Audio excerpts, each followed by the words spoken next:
Assalamualaikum. Hai semua. Tengok tu, laju roti puri Umi naik gelembung macam pelampung kan? Unik rasanya, rangup di luar, lembut di dalam.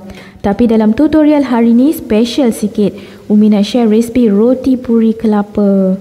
Lagi sedap rasanya berbanding roti puri kosong tu. Makan macam tu je pun sedap, terasa lemak-lemak kelapa parut tu. Cara nak buatnya pun tersangatlah mudah. Hanya gunakan bahan-bahan yang kat dapur je. Makan panas-panas, cecah pula dengan kari daging Umi yang pekat dan sedap ni. Memang tak pandang kiri kanan dah. Serius sedap, lembut dan rangup sangat. Boleh juga buat cecah dengan gulai ayam, sambal sardin, cakni kelapa. Kalau suka yang manis, boleh juga makan dengan sangkaya pandan. Ikutlah cita rasa masing-masing. Macam Umi lagi suka cecah dengan kari daging ni. Lagi rasanya. Roti puri resipi bonda Umi ni langsung tak menggunakan sebarang yeast, bahan penaik mahupun telur. Tapi tetap naik gelembung. Bukan tu saja, kulit luarnya sangat rangup, dalamnya lembut amat. Nipis je hasil kejadian roti puri ni. Dan yang bestnya, roti puri ni tetap lembut walaupun dah sejuk. Tak lihat pun bila nak makan, dah malam pun masih terasa lembutnya. Nak tahu apa rahsianya? Jom ke dapur. Sediakan besen atau mangkuk besar. Masukkan 2 cawan tepung gandum. Apa-apa jenama pun tak kisah. Yang ni Umi guna cap bunga ros. Kemudian tambahkan 1 sudu besar margarin pelangi atau butter. Umi suka guna margarin jenama pelangi tu sebab baunya memang wangi dan lagi sedap rasa puri kita. Kemudian tambahkan pula 2 sudu besar minyak masak. Fungsi margarin dan minyak masak ni nak bagi hasil roti puri kita lembut. 1 sudu kecil garam bagi naik rasa lemak dan roti puri tak tawar. Setengah cawan kelapa parut fresh, masukkan dalam adunan tu. Bila ditambah kelapa parut ni, bukan sahaja berganda-ganda sedapnya dan rasa berlemak. Yang bestnya roti puri kita kurang sangat-sangat menyerap minyak yang banyak berbanding roti puri kosong tu. Satukan dahulu bahan-bahan yang kita dah masukkan tadi. Ramas-ramas bagi margarin tu bercampur rata bersama tepung. Jadikan macam serbuk roti gitu. Bila ditambah kelapa ni, adunan puri tu baunya wangi semerbak. Bau aroma kelapa parut tu. Margarin kalau tak ada jenama pelangi tak kisah pun. Guna je apa-apa margarin, pelantar atau butter yang ada kat rumah tu. Tetap akan menjadi. Ini kira dah bercampur rata, dah jadi macam serbuk roti tu kan. Kemudian masukkan air biasa sedikit demi sedikit. Uli adunan ni hingga jadi dough, macam dough kita buat roti tu. Uli sehinggalah dough tu tak melekat di jari. Air tu kena pandai agak-agak ya. Lebihkan sedikit sahaja pun tak apa supaya dough kita lembut. Jangan terkurang sangat air sebab itulah punca utama roti puri keras.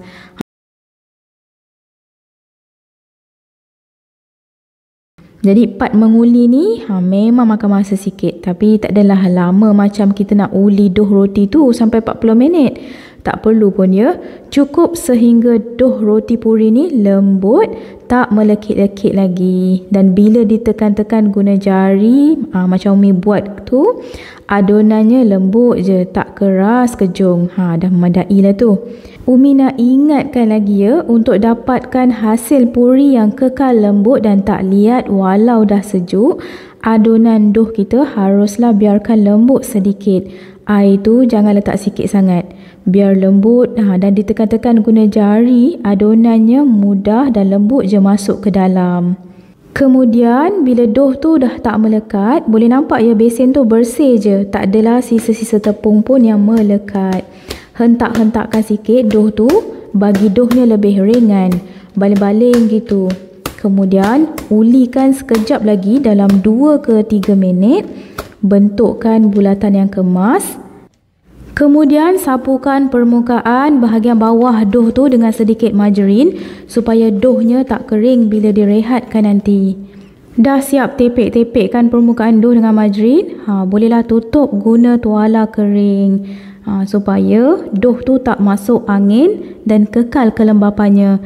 Rehatkan dough ni selama 1 jam. Umi masukkan je dalam microwave tu. Tujuan kita rehatkan sekejap dough ni bagi gluten dalam adunan dough tu meresap sepenuhnya dan membantu untuk lembutkan lagi roti puri. Selepas sejam, keluarkan. Boleh nampak tu kan? Dough kita semakin lembut je. Keluarkan dari besin, alihkan atas silikon mat ni. Mudah sikit kita nak mencanai nanti. Oleskan dengan sedikit minyak masak di mat tersebut. Kemudian ulikan sekejap sekali lagi bagi dough tu tak melekit. Tengok tu bila ditekan-tekan lembut je kan doughnya. Bulatkan bagi kemas supaya mudah nanti kita nak potong untuk bahagikan dough. Gunakan pisau pemotong dough untuk bahagikan kepada 8 bahagian kecil yang sama besarnya.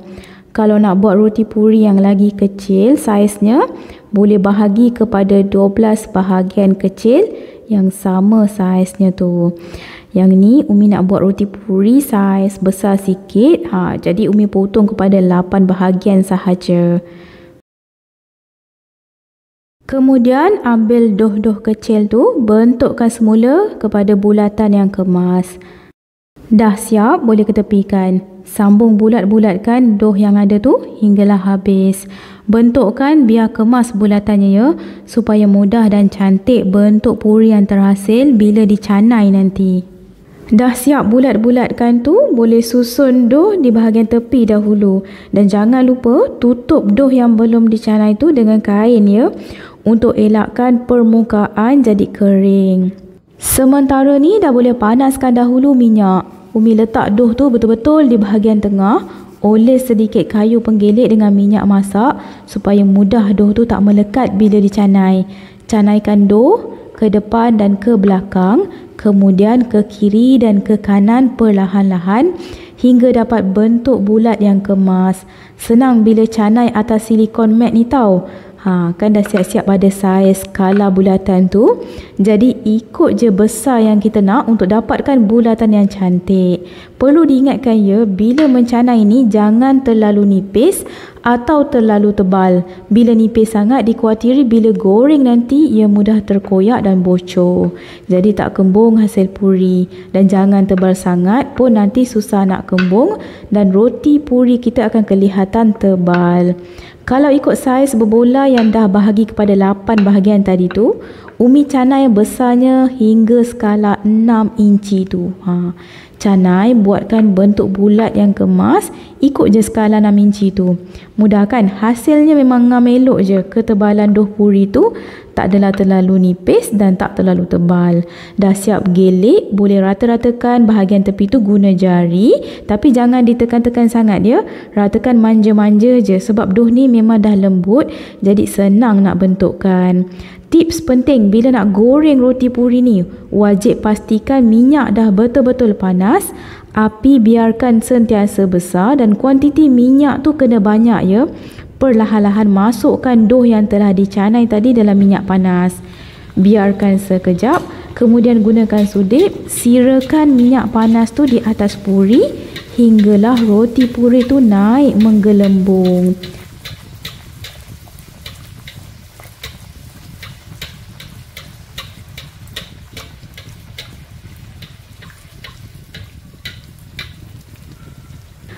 Dah kembung gitu kan? Biarkan sekejap bagi bahagian bawahnya garing sedikit. Kemudian barulah alihkan ke sebelah bahagian pula. Bagi garing sedikit barulah diangkat. Sambung canai lagi hingga habis adunan dough. Waktu canai ni, api tadi tu biarkan perlahan dahulu ya. Kan berasap satu dapur. Bila nak masukkan adunan dalam kuali je baru kita kuatkan api bagi api tu besar. Boleh tengok dengan teliti ya bagaimana Umi mencanai tu. Kalau tak ada rolling pin ni, boleh je guna tangan. Macam bonda Umi, dia lepelkan dough puri ni pakai tangan je. Tapi kena pro lah untuk dapatkan bentuk bulat yang kemas dan ketebalan yang sesuai. Yang penting jangan terlalu nipis sangat atau tebal. Ketebalan yang macam Umi buat ni memang dah ngam dan sesuai sangat untuk dapatkan hasil roti puri yang nipis, lembut di dalam dan rangup di luar. Okey, mungkin ada yang tertanya-tanya ya, kenapa minyak tu kena betul-betul panas Umi? Okey, kat sini Umi nak terangkan. Minyak yang betul-betul panas ni lah yang membantu roti puri kita naik menggelembung dengan cepat. Nampak tu kan? Laju je ia mengembang dengan jayanya. Suka kalau kulit luarnya tu crispy, rangup gitu. Dah kembung tu biarkan dalam 1 ke 2 minit. Dah nampak keperangan bahagian bawahnya, baru terbalikkan ke sebelah bahagian lagi. Cantik. Puffy sangat kan roti puri Umi ni?